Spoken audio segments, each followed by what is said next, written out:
Bonjour à toutes et à tous et bienvenue sur cette troisième vidéo des bases dans letrading.fr. Donc dans cette vidéo, on va étudier le terme analyse technique, analyse fondamentale, savoir distinguer les deux et savoir du coup qu'on ne peut pas non plus prendre position dans un marché en se basant que sur l'analyse technique ni que sur l'analyse fondamentale.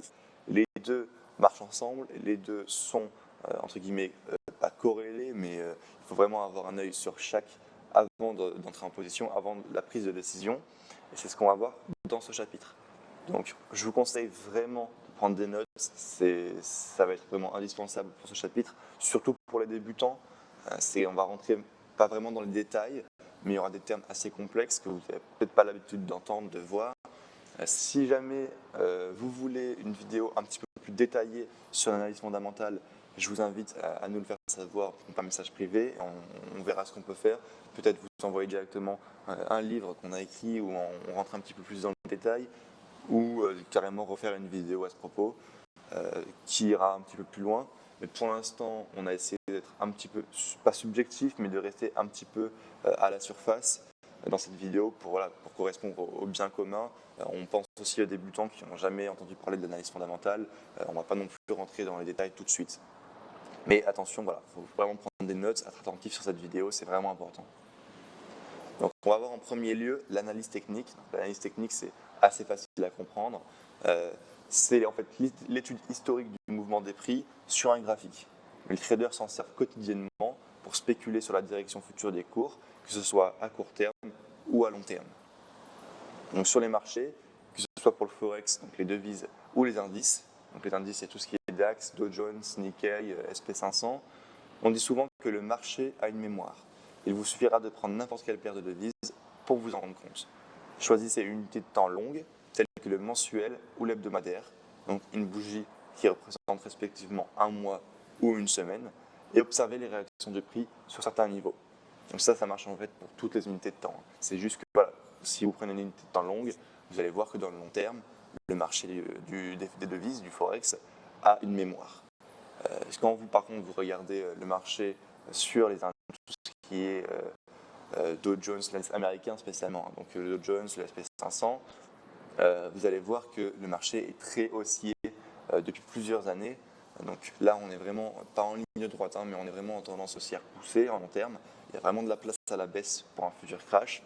Mais si vous prenez une paire Forex, n'importe laquelle, vous allez voir que vous allez pouvoir tracer des niveaux, vous allez voir que le prix réagit parfois très très précisément sur un niveau des fois ça va être un prix rond, des fois ça va être la parité, des fois ça va tout simplement être un prix que le marché a repoussé plusieurs fois pour X ou Y raison, peut-être en deux bornes long terme. Il y a beaucoup de raisons pour lesquelles l'analyse technique nous permet de dire que le marché a une mémoire et de prendre du coup position sur les marchés. Donc ceci est dû à l'équilibre économique entre chaque pays. Une monnaie ne pourra jamais, sauf crash, apprécier ou déprécier de façon trop importante face à sa devise complémentaire. Ainsi, pour éviter un dérèglement économique et monétaire, les devises évoluent entre des bornes long terme plus ou moins rapprochées. Une fois que vous avez une image globale de la direction des prix en long terme sur vos paires de devises, le même travail pourra être effectué en court terme, donc 4 heures, 1 heure. Donc ça, c'est ce qu'on va voir un petit peu en fait dans le chapitre du Forex, dans la formation Forex plus tard. Donc ça va être ce qu'on appelle la top-down analysis, ou en français, il me semble que c'est de haut en bas, analyse de haut en bas. Donc ça, en fait, c'est le fait de prendre une unité de temps large, donc comme le mensuel, voire sur certaines plateformes d'analyse comme ProRealTime, ils te permettent d'aller en annuel, en trimestriel. Et donc là, on prend les unités de temps longues, on regarde la tendance, et puis on descend au fur et à mesure, donc mensuel, hebdomadaire, journalier, H4. Et puis après, ça dépend de ton style de trading aussi. Si vous préférez le swing, alors on va s'arrêter du coup au journalier. On n'ira pas analyser en dessous du journalier parce que ça ne va pas apporter de la valeur dans notre analyse. Au contraire, ça va juste nous brouiller l'esprit. Par contre, si vous préférez l'intraday et voir le scalping, on va descendre de plus en plus dans les unités de temps, on va avoir une idée de plus en plus précise et savoir, on va noter sur une feuille en hebdomadaire tendance baissière, en mensuel tendance baissière, en journalier tendance baissière et en H4 tendance haussière. Donc là, si on a baissier, baissier, baissier, court terme haussier, on va favoriser le baissier, même en court terme. On va faire très attention, même si on peut acheter en court terme, on va faire attention. On sait que voilà, le risque est beaucoup plus important quand on va acheter que quand on va vendre. Donc c'est ça qu'on dit dans ce slide-là, c'est que les prix ont une mémoire, les marchés ont une mémoire, et que si vous êtes dans une tendance baissière dans plusieurs unités de temps, il y a de grandes chances que vos trades vendeurs marchent mieux que les trades acheteurs, sauf si voilà, vous êtes dans un très gros niveau. C'est pour ça qu'il faut toujours regarder dans une unité de temps large le niveau, enfin les prix sur lesquels le marché est, pour éventuellement anticiper un retournement de tendance. Donc à retenir, en long terme, les cours travaillent généralement une zone pendant plusieurs jours avant d'engendrer un retournement. C'est pour cela que l'on établit des zones de prix et non pas un prix précis. Nous développerons cette notion dans un prochain chapitre. A l'inverse, en court terme, il arrive que les prix réagissent au point près sur votre niveau d'intervention. Donc là, par exemple, vous avez un graphique donc sur le Forex en court terme, en données 4 heures, et vous voyez que voilà, là, on a un petit canal haussier et les prix réagissent au point près sur le canal. Donc on a la troisième touchette en bas sur le canal, ça c'est encore une méthode qu'on verra plus tard, mais voilà, vous voyez qu'en court terme, les prix, généralement, ils réagissent, c'est pas tout le temps le cas, mais ça réagit souvent au point près, voire voilà, un intervalle de 10 points, mais pas beaucoup plus. Alors qu'en long terme, des fois pendant plusieurs semaines, les prix vont travailler votre niveau. Il faudra vraiment laisser votre trade respirer, aérer, et pas regarder le marché tous les 2 heures pour voir où en sont les prix. Est-ce que les prix se sont retournés ou pas sur ce niveau? Non, quand le prix arrive vraiment sur un niveau important, quand les marchés décident que voilà, il faut maintenant engendrer un retournement, le temps que les volumes s'équilibrent, se retournent, que les investisseurs prennent leur profit des ventes, par exemple, pour plutôt aller passer à l'achat, voilà, tout ça, qu'il y a un signal d'achat important pour que tous les banques, les hedge funds, les investisseurs particuliers également, même si voilà, ça n'a pas trop d'impact, décident de retourner la tendance. Dans ce cas-là, vous allez pouvoir prendre position, mais ça prend plusieurs semaines. Ce n'est pas instantané, alors qu'en court terme, vous pouvez très bien prendre 100, 200, 300 points en l'espace de quelques heures sur un niveau très précis en prenant le point bas et le point haut. Ça se fait. Donc le prix, le facteur le plus important dans l'analyse graphique. Peu importe l'unité de temps utilisée, on rappelle que le marché a une mémoire. Il est facile de s'apercevoir que certains niveaux de prix, donc qu'on va appeler niveau clé ou key level, parce que c'est plus facile de marquer KL en fait sur nos graphiques. C'est ce que je mets moi, ça prend moins de place. Moi j'aime bien tout ce qui prend moins de place sur le graphique. J'aime pas avoir l'esprit, on va dire, genre perdu, parce qu'il y a trop d'indicateurs, parce qu'il y a trop de choses écrites sur mon graphique. Moi j'aime bien que ce soit clair, qu'il y ait juste des petits rectangles pour mes zones, qu'il n'y ait pas trop d'indicateurs, surtout en Forex, juste voilà, quelques moyennes mobiles, éventuellement le week-end des bandes de Bollinger pour voir un petit peu si elles sont ouvertes ou fermées, et voilà, marquer juste key level, KL, je marque KL, par exemple sur l'euro USD, je marque KL à 1,11, et je sais qu'à 1,11, il y a mon key level, ça va être important. Après, tu les connais par cœur au bout d'un moment, mais voilà, plutôt que marquer niveau clé, qui est vraiment long, ça te prend de la place sur le graphique, tout ça, tu s'en sors pas. Moi, je marque KL mensuel, KL hebdomadaire, KL daily. Voilà, au moins, ça c'est fait. Donc, parenthèse fermée. Il est facile de s'apercevoir que certains niveaux de prix sont très importants et ont déjà provoqué dans le passé des retournements de tendance majeurs. La notion de mémoire de marché reste aujourd'hui largement utilisée par les traders pour effectuer un premier travail d'analyse technique. Donc, comme on disait, la mémoire de marché, c'est ce qu'on disait, c'est le fait d'évoluer entre plusieurs bornes, le fait de réagir sur des prix sur lesquels les cours ont déjà réagi dans le passé. Après, il faut faire attention. Dans le long terme, plus les prix réagissent sur un niveau précis, ça c'est important, prenez des notes, plus les prix réagissent sur un niveau précis en long terme, plus le niveau se renforce. Par contre, ce n'est pas le cas en court terme, c'est même l'inverse. Quand je dis court terme, c'est du horaire, on va dire, 4 heures. Plus les prix réagissent sur un niveau, plus celui-ci se fragilise et donc aura des chances de céder.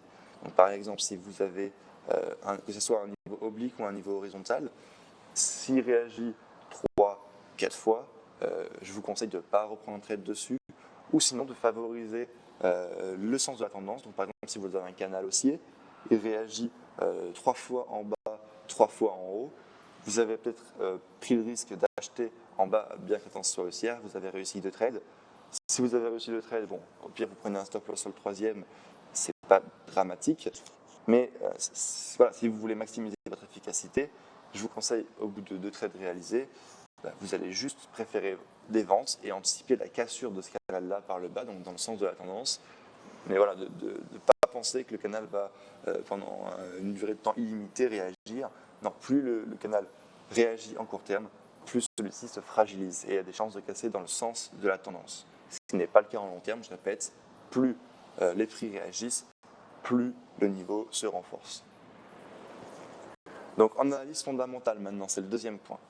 Il existe 2 écoles en trading qui s'affrontent donc sur le plan du type d'analyse à privilégier. Certains défendent l'analyse technique et d'autres l'analyse fondamentale. Comme expliqué dans le chapitre précédent, l'analyse fondamentale est subjective. Donc c'est ce qu'on avait vu un petit peu dans le chapitre 2. On avait dit qu'on préférait prendre des décisions sur l'analyse technique, donc avec le prix, plutôt qu'en analyse fondamentale. Cependant, attention, il ne faut pas non plus éviter l'analyse fondamentale. C'est très important. On dit juste que là, pour prendre la décision d'ouvrir un trade, il vaut mieux prendre la décision sur l'analyse technique que sur l'analyse fondamentale. Cependant, pour avoir l'opportunité de devenir un trader rentable à long terme, il faudra s'intéresser tôt ou tard à l'analyse fondamentale et la considérer très sérieusement avant d'ouvrir une quelconque position long terme. Oui, parce que c'est en long terme que l'analyse fondamentale va vraiment être importante, parce qu'à court terme, on peut avoir des contre-tendances un petit peu partout, suite à des nouvelles économiques, suite à macroéconomiques, suite à des tweets, par exemple des politiques, mais en long terme, il faut toujours privilégier le sens du fondamental, il faut toujours trader dans le sens du fondamental, et si vous regardez par exemple les indices américains, voilà, le sens fondamental, on le voit très clairement depuis les dernières années. Donc en fait, l'analyse fondamentale peut être vue comme l'anticipation de l'analyse technique, donc l'anticipation de la psychologie du marché, en plus des statistiques économiques. Ce sont les tensions géopolitiques, l'actualité macroéconomique et les statistiques économiques qui font l'analyse fondamentale. L'analyse technique ne sert qu'à trouver des points d'entrée précis en profitant d'un bon timing pour profiter des momentum haussiers ou baissiers. Pour faire court, les deux se valent et finissent un jour ou l'autre par être indissociables pour un trader rigoureux. Voilà, donc c'est ce qu'on disait en fait au début du chapitre. L'analyse technique, en fait, c'est pour rentrer en position, alors que l'analyse fondamentale, c'est un petit peu pour avoir une idée de l'évolution des prix grâce à la macroéconomie. Donc un trader qui a un peu d'expérience et qui veut vraiment réussir dans ce domaine, il va toujours analyser les deux avant de prendre une décision. Alors je ne dis pas si tu veux faire un scalping de 5 points, c'est pas la peine. Mais si vous voulez prendre un trade un petit peu long terme ou au moins quelques jours, sachant qu'il y a des nouvelles économiques, il faut vraiment se renseigner sur les nouvelles, sur l'état macroéconomique du pays, sur la personne qui parle également, comme on va voir. Chaque personne est plus ou moins, a une politique plus ou moins différente, et ça on va le voir un petit peu plus tard dans le chapitre. Donc en économie, on dit souvent que quels que soient les ajustements politiques et macroéconomiques effectués sur les variables nominales dans l'économie réelle demeurera inchangée à long terme. En d'autres mots, peu importe les stratégies de relance ou de stabilisation, les impacts se feront sentir à court terme plus qu'à long terme. Donc pour en avoir la preuve, il suffit de regarder la courbe historique des indices, tels que le SP500, le Nasdaq ou le Dow Jones. Voilà, c'est ce que je disais. À long terme, ça reste toujours inchangé, il faut toujours traiter dans le sens du fondamental, alors qu'en court terme, voilà, comme on disait, il peut y avoir des variations, des fluctuations plus ou moins importantes, mais ça ne va pas changer le sens long terme de notre trading. Sauf en ce moment, sur les indices, alors on dit pas, pour l'instant c'est haussier, il n'y a pas de doute, mais voilà, on a plusieurs facteurs qui tendent à nous dire qu'on est à l'aube d'une récession, notamment pour les indices américains, pour le DAX également, et qu'on pourrait très bien, pour le DAX, aller voir les 9000, et pour les indices américains, on peut très bien aller voir les 16 000 sur le Dow Jones dans peut-être les prochaines semaines, les prochains mois, voire les prochaines années. C'est vraiment pas un plan court terme, c'est vraiment sur les prochaines années. Il risque de se passer ça. Voilà. Il risque d'avoir une récession, un crash. On verra comment ça se passe, mais je ne pense pas que ça va continuer à monter non-stop indéfiniment. Donc, malgré les successions de crises mondiales, des guerres et des crashs boursiers, on voit que l'économie et les bourses ont toujours progressé dans le temps, décennie après décennie. En tant que trader, votre rôle sera toujours de prioriser le sens du fondamental avant d'intervenir sur un quelconque actif en long terme. Mais il est possible d'être techniquement baissé dans un marché qui est fondamentalement haussier parce que vous avez choisi d'opter pour une baisse à très court terme de votre actif. Oui, donc on peut, voilà, comme on disait, acheter à court terme, bien que toutes les tendances soient baissières et que les fondamentales soient baissiers. Mais voilà, sur le plan technique, vous avez X figure chartiste, X signal allemand haussier par exemple sur une petite zone, vous pouvez très bien acheter. Mais ça c'est le plan technique et en long terme, ça restera inchangé comme on a dit. Et on a beau avoir des crashs, l'économie va toujours monter, même si, comme on a dit juste avant, on pense qu'il va y avoir un crash sur les indices dans les prochains mois, prochaines années. On sait très bien qu'après ce crash, l'économie va se reprendre, va se reconstruire et va repartir dans ce mouvement-là. Donc, par exemple, là, pour les investisseurs un petit peu plus sérieux, qui ont un petit peu de capital à mettre, mais un petit peu moins de capital, ce n'est pas la peine d'investir une fortune. Mais voilà, on peut très bien penser que dans X temps, quand les indices auront bien baissé, pouvoir, pourquoi pas, ouvrir une position très long terme sur les indices à l'achat et la laisser pendant des années pour la retraite, quoi. Donc, on va voir maintenant la monnaie et la politique macroéconomique. Donc, la politique monétaire d'un pays, elle est centrée en majeure partie sur l'offre monétaire, puisque la monnaie, donc la devise, bien qu'elle soit un facteur primordial pour la facilité des échanges monétaires et commerciaux, même un instrument bancaire. Donc, les banques sont intermédiaires incontournables dans ce processus d'échange dans l'économie. Les banques centrales et les gouvernements sont les deux arbitres de l'économie. Chacun d'entre eux possède deux politiques d'intervention macroéconomique qui sont des politiques expansionnistes ou restrictives, agissant sur des variables comme le PIB, les investissements, les taxes et impôts, la main-d'œuvre, les taux d'intérêt, mais également les prix des biens et des services. Donc, prenez bien des notes, là ça va commencer à être un petit peu plus poussé, même si on va essayer du coup de rester un petit peu à la surface, mais il va y avoir des mots-clés qui vont commencer à arriver. Donc le but de la Banque centrale, c'est de contrôler l'inflation autour de 2% dans chaque zone monétaire à court, moyen et long terme. Et le but d'un gouvernement, c'est de protéger sa population, optimiser son bien-être en promouvant une certaine stabilité politique et en réduisant, voire en éliminant, les risques de tensions sociales et politiques. Donc retenez bien qu'on a deux politiques d'intervention macroéconomique, donc expansionniste, restrictive. Et voilà, le but d'un gouvernement, c'est de protéger sa population, de réduire les conflits, de rendre les gens heureux, alors que le but d'une banque centrale, c'est de contrôler l'inflation, la masse monétaire, et voilà, à court, moyen et long terme. Donc les banques centrales et les gouvernements de chaque zone monétaire ont une seule et unique politique commune qui est de maximiser la croissance des États respectifs de leur zone et d'atténuer leur choc économique. À long terme, leur but est de réduire, voire d'éliminer les récessions et les crises financières. Donc ça, pour l'instant, c'est un petit peu une utopie. Pour l'instant, les banques centrales font tout pour, entre guillemets, retarder la crise. Pour l'instant, voilà, on sait très bien que les banques centrales ont fait des erreurs. Mais pour l'instant, tous les indices sont le support des banques centrales. C'est bien pour ça qu'il n'y a pas encore de crash. Les banques centrales sont là, sont présentes, injectent énormément d'argent dans l'économie jusqu'au jour où elles se rendront compte un petit peu de leurs erreurs et qu'on verra un petit peu une récession arriver. Mais pour l'instant, voilà, le but à long terme, c'est de réduire et d'éliminer les récessions et les crises financières. Donc pour récapituler, quand une banque centrale intervient sur sa politique monétaire avec des mesures économiques, on parlera soit de politique monétaire restrictive, donc hawkish ou agressive, ou bien de politique monétaire expansionniste, donc dovish ou accommodante. Donc au niveau du gouvernement, on parlera pareil de politique budgétaire restrictive ou de politique budgétaire expansionniste.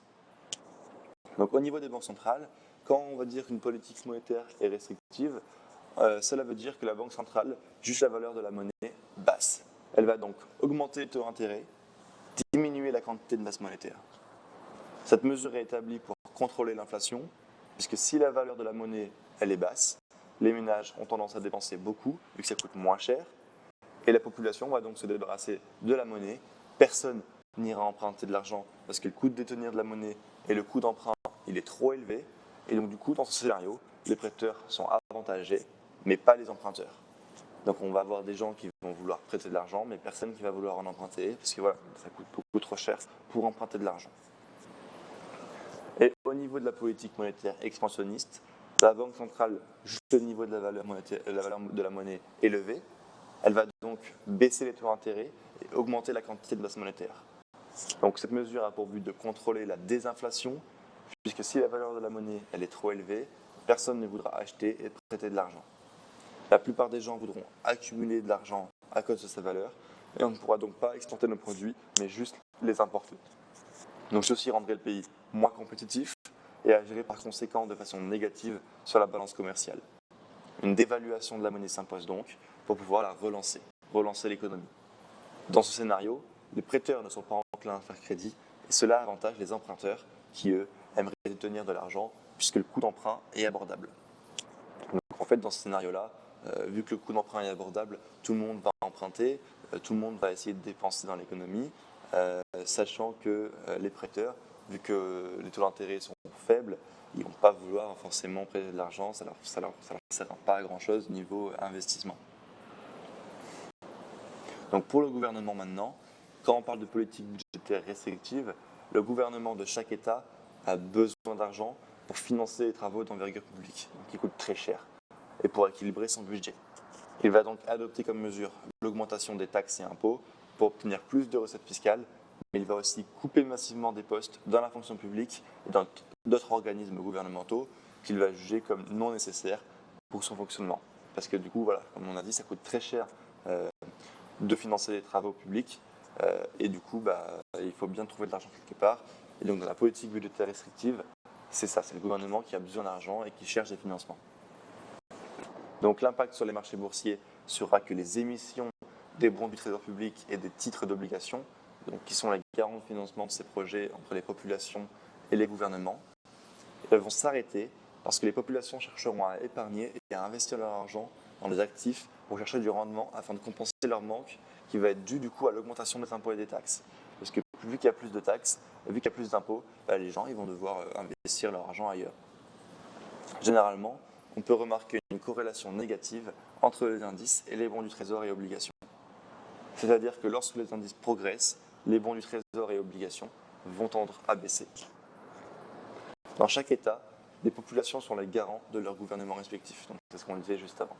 Autrement dit, chaque personne doit de l'argent à son gouvernement, puisque c'est nous qui choisissons nos gouvernements et nos institutions, dans la plupart des cas, au jour d'aujourd'hui. On les dote de pouvoir pour qu'ils puissent agir en notre nom. Donc, alors, quand un État ou un gouvernement faillit à sa mission, c'est de la responsabilité de la population d'adosser son gouvernement. En d'autres termes, donc si un gouvernement il est très endetté, cela veut dire que sa population sera de fait très endettée et le gouvernement va redistribuer cette dette à travers sa population. Donc maintenant, au niveau de la politique budgétaire expansionniste, ça va être le contraire. Dans ce cas de figure, le gouvernement cherchera à augmenter le bien-être de sa population et vise à dépenser massivement pour développer le pays. Les finances publiques vont donc augmenter par la construction d'universités, de routes, d'hôpitaux, par la création d'emplois et la baisse de la fiscalité. Et pour financer ces projets, le gouvernement va émettre des titres d'obligation gouvernementales et des bons du trésor avec certains taux de rendement sur certaines échéances, donc des maturités différentes en fait. Plus la maturité va être longue, plus vous allez avoir un retour sur investissement élevé, donc un ROI élevé. La population va donc adhérer à ce projet de relance pour son bien-être et va donc le financer en achetant massivement les bons du trésor et les titres d'obligation. Cela va donc augmenter la valeur des bons et des obligations avec un rendement quasi certain puisque logiquement un État est trop gros pour faillir. Donc, c'est ce qu'on appelle un petit peu le too big to fail, c'est qu'un État n'a jamais fait faillite. Pour les gens, dans la tête des gens, quand tu achètes un bon du trésor, c'est quasiment zéro risque, c'est ce qu'on appelle un safe investment. Voilà, le retour sur investissement est quasiment obligatoire et du coup les personnes vont préférer investir là-dedans plutôt que d'investir dans un marché à risque. Si le ROI est suffisamment bon, suffisamment compétitif par rapport à un autre investissement, vu que le risque est quasiment inexistant, les gens vont préférer investir dans le gouvernement. Donc dans la politique monétaire, l'utilisation des mesures d'intervention économique se réalise avec deux types d'instruments qui sont les instruments conventionnels, donc les politiques d'intervention monétaire classiques, et les instruments non conventionnels, donc qui est le maintien en fait, de l'économie de façon artificielle. Donc, dans les instruments conventionnels, on va trouver la parité des taux de change, la croissance des agrégats monétaires et également le ciblage de l'inflation, alors que dans les instruments non conventionnels, on va retrouver le quantitative easing, donc le QE, le credit easing, la forward guidance et le zero interest rate policy, donc le ZIRP. Donc dans les instruments conventionnels, on a tout d'abord, du coup, comme on a dit, la parité des taux de change. Donc elle va consister à acheter ou à vendre des devises au jour le jour pour atteindre un taux objectif fixé à l'avance, donc un taux cible. Cela peut consister aussi à acheter une monnaie et à vendre son équivalent en matière première, ou également à vendre une monnaie faible et à acheter une monnaie forte à laquelle elle est adossée. C'est ce qu'on appelle le currency board. Donc, par exemple, si vous transigez sur le forex et que vous achetez l'euro-dollar, c'est parce que vous allez estimer que l'euro est fort et que le dollar est faible, et donc que vous vendez le dollar et achetez l'euro en anticipant en plus ou moins long terme encore une ascension de l'euro comparée au dollar. Donc en deuxième lieu, on retrouve la croissance des agrégats monétaires, qui est plutôt hawkish. Dans ce cas-là, il s'agit de faire croître au même rythme la masse monétaire et le PIB, par la volatilité des taux d'intérêt. Et donc en troisième lieu, on aura le ciblage de l'inflation ou la politique monétaire classique. Il s'agit en fait de maintenir le taux d'inflation dans une fourchette entre 1 et 3%, comme on avait dit tout à l'heure, une moyenne de 2%.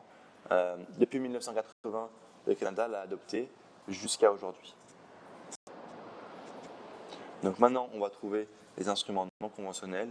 Donc on retrouve par exemple le quantitative easing, donc le QE, qui est plutôt dovish. Il consiste à la création de monnaie pour acheter des titres de dette publique et souveraine sur les marchés financiers. Donc les banques centrales en fait vont créer de la monnaie et vont avoir des lignes de crédit avec plusieurs zéros derrière. Mario Draghi, qui est l'actuel président de la BCE, donc la Banque centrale européenne, a établi cette politique depuis avril 2014 en zone monétaire européenne. Donc le QE, vous allez le retrouver, c'est vraiment le terme, je pense, le plus important dans les instruments autant conventionnels que non conventionnels. Il faut vraiment se renseigner sur le QE. Si vous voulez une autre vidéo là-dessus, on pourra le faire. Pour l'instant, voilà, je préfère ne pas non plus rentrer trop dans les détails. Il faut vraiment savoir ce que c'est que le quantitative easing. Et en deuxième lieu, on a le credit easing, qui est l'assouplissement des conditions de crédit. Il est beaucoup utilisé dans les pays sous-développés et les pays émergents, là où les banques centrales rachètent des titres de dette privés, donc le crédit hypothécaire, les obligations d'entreprise, et cela va revenir à privatiser les biens des États endettés au détriment de puissantes multinationales. On retrouve maintenant le forward guidance, donc qui peut être aussi bien hawkish comme dovish. Il est moins répandu, c'est lorsqu'une banque centrale va annoncer par avance sa future politique monétaire pour accroître l'influence de sa politique sur les anticipations du marché. Et en dernier lieu, on va avoir le ZIRP, donc le Zero Interest Rate Policy, qui est dovish. Et dans ce cas-là, la banque centrale va appliquer un taux d'intérêt négatif sur les dépôts des banques commerciales auprès de la banque centrale, constituant une taxe sur les excès de réserve de banque. Et cela va donc encourager les banques commerciales à ne pas laisser cette monnaie auprès de la banque centrale, mais de l'investir de façon plus rentable.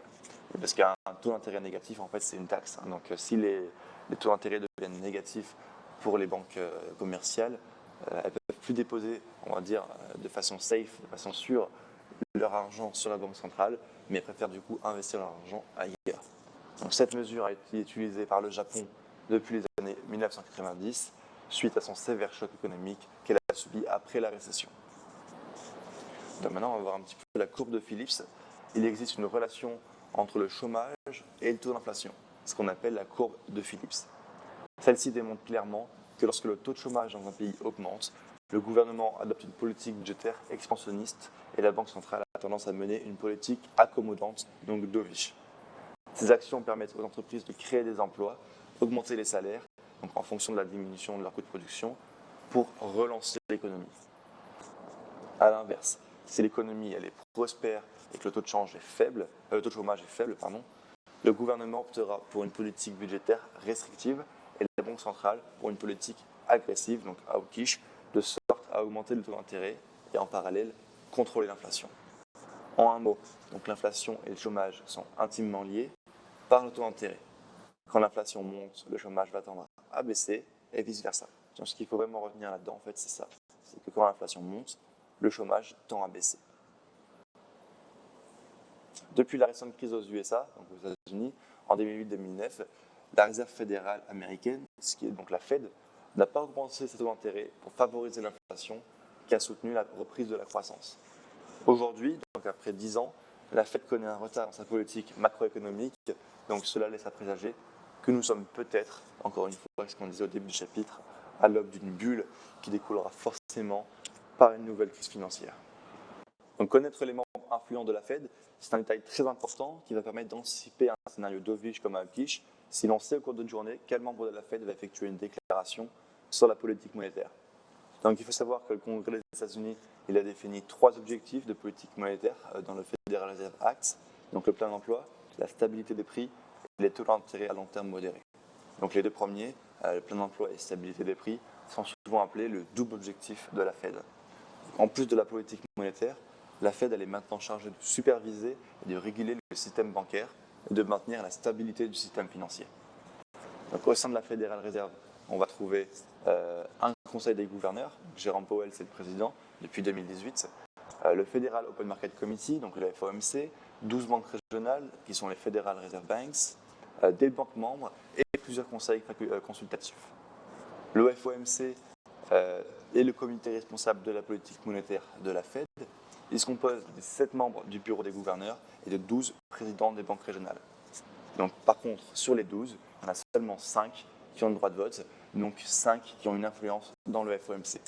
Il faut savoir donc surveiller lorsque l'un d'entre eux effectue une déclaration sur la politique monétaire, car cela va avoir un impact à court terme sur le marché. Donc on rappelle tout ce qui est déclaration macroéconomique, donc la déclaration de présidents de banques régionales, ça a un impact à court terme, mais la politique fondamentale à long terme va rester inchangée. Ça va toujours rester dans le même sens, donc que ce soit haussier ou baissier, même si généralement c'est haussier. Donc le FOMC va effectuer 8 réunions par année. C'est au cours de ces rencontres qu'il décide des mesures d'intervention des politiques macroéconomiques en annonçant un quelconque relèvement ou une baisse de taux. Donc c'est au cours d'un cadre d'analyse qu'on appelle les minutes de la Fed et les traders intervenant en bourse vont suivre attentivement ces minutes de la Fed pour décoder si la Fed aura une politique dovish ou hawkish.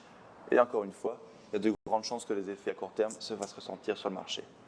Donc c'est vraiment des événements, les minutes de la Fed, qu'il va falloir suivre en live si vous pouvez pour anticiper du coup une réaction ou pour en tout cas, ce qui est sûr, c'est qu'il faut protéger ses positions en cours, ne pas prendre de nouvelles positions et ne pas anticiper peut-être si vous êtes débutant un quelconque relèvement ou baisse de taux parce que voilà, à moins de vraiment connaître l'économie sur le bout des doigts, il est quand même assez difficile de prévoir, même si voilà, il y a certains analystes qui vont vous dire oui, ils vont couper les taux d'intérêt, oui, ils vont rien toucher sur les taux d'intérêt.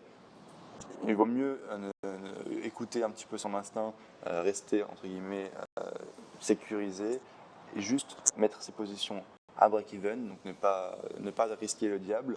Voilà, plutôt que d'ouvrir une position en pensant qu'ils vont couper les taux d'intérêt, ouvrir 4 positions sur l'USD en pensant que l'USD va enfin, que le dollar va enfin diminuer ses taux d'intérêt.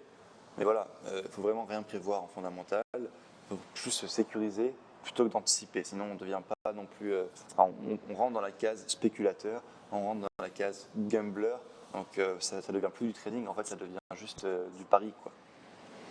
Après je dis pas, il y a certaines personnes qui sont expérimentées en fondamental, qui vont savoir un petit peu anticiper les nouvelles, anticiper la santé économique, donc ça c'est possible. Et encore une fois, vous allez voir cette semaine, enfin même toutes les semaines, vous allez avoir un recap macroéconomique de l'information.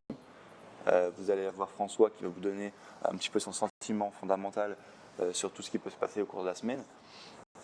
C'est des choses qui ont des grandes chances de se passer, voilà, parce qu'il a vraiment étudié la situation économique des pays.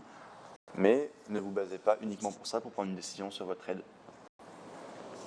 Donc maintenant, on va parler des indicateurs économiques. Donc les indicateurs économiques sont les statistiques ou séries de données servant à déterminer si l'économie est en expansion ou en conjonction. Si certains indicateurs clés donnent à entendre que l'économie prospérera mieux que prévu, par exemple, les investisseurs peuvent décider de changer leur stratégie de placement. Donc on va retrouver 3 catégories d'indicateurs. Les indicateurs précurseurs, qu'on appelle les leading indicators, les indicateurs simultanés, donc simultanés aux indicateurs, et retardataires, donc les lagging indicators. Donc les indicateurs précurseurs, en premier lieu, donc, ont tendance à indiquer un sommet ou un creux avant que l'activité économique en général n'en témoigne. En bref, leur but est de prévaloir les tendances émergentes dans l'activité économique.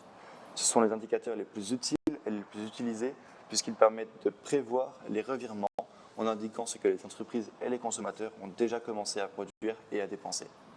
On va pouvoir compter parmi les indicateurs précurseurs donc les mises en chantier, tout ce qui est nouvelles maisons, les nouvelles commandes aux fabricants, donc qui indiquent une hausse prévue des dépenses de consommation pour les articles les plus importants, donc tout ce qui est automobile, appareils électroménagers.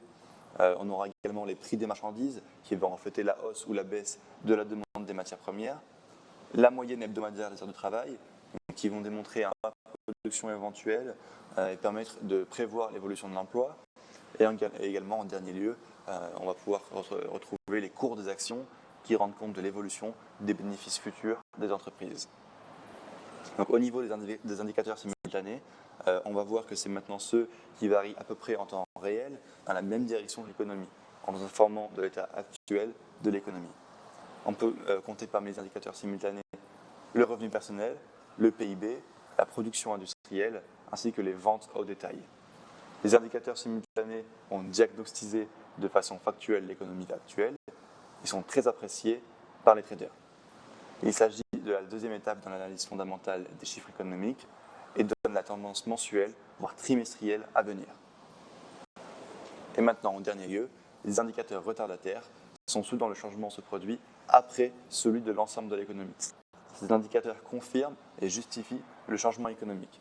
On peut compter parmi les indicateurs retardataires le taux de chômage, les dépenses du secteur privé pour les usines ou de l'équipement, les prêts aux entreprises, les intérêts sur ces prêts, le coût de la main-d'œuvre et également le taux d'inflation. Donc, pour conclure, l'analyse fondamentale est primordiale avant toute décision d'investissement, peu importe votre style de trading. Vous devez connaître le sens et le sentiment du marché dans lequel vous allez investir et vous devez également suivre l'actualité économique, peu importe votre horizon de temps, votre style de trading, pour éviter les surprises désagréables. Donc, même si ce n'est pas facile au début, c'est une habitude à prendre et cela vous servira pour votre entière carrière de trader. Une fois habitué, les automatismes s'installeront et vous commencerez à en profiter au maximum.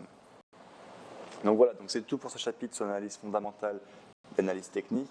Donc vous avez vu que l'analyse fondamentale, c'est beaucoup plus compliqué quand même à expliquer que l'analyse technique. Il y a beaucoup plus de termes, même si on n'est vraiment pas rentré ici dans les détails. C'était vraiment pour avoir une idée générale, globale de ce que c'est l'analyse fondamentale. J'espère que vous avez réussi quand même un petit peu ça vous a un petit peu éclairé pour ceux qui ne connaissaient pas du tout l'analyse fondamentale. Si vous avez la moindre question, puisque je sais que c'est un chapitre quand même assez compliqué, je vous invite à nous contacter en message privé. Si vous voulez qu'on éclaircisse un petit peu le sujet sur certains points, on pourra refaire une vidéo, encore une fois, je le répète. En tout cas, j'espère que la vidéo vous aura plu et on se retrouve très bientôt pour la partie 4 des bases sur le trading.fr. Merci et jusqu'à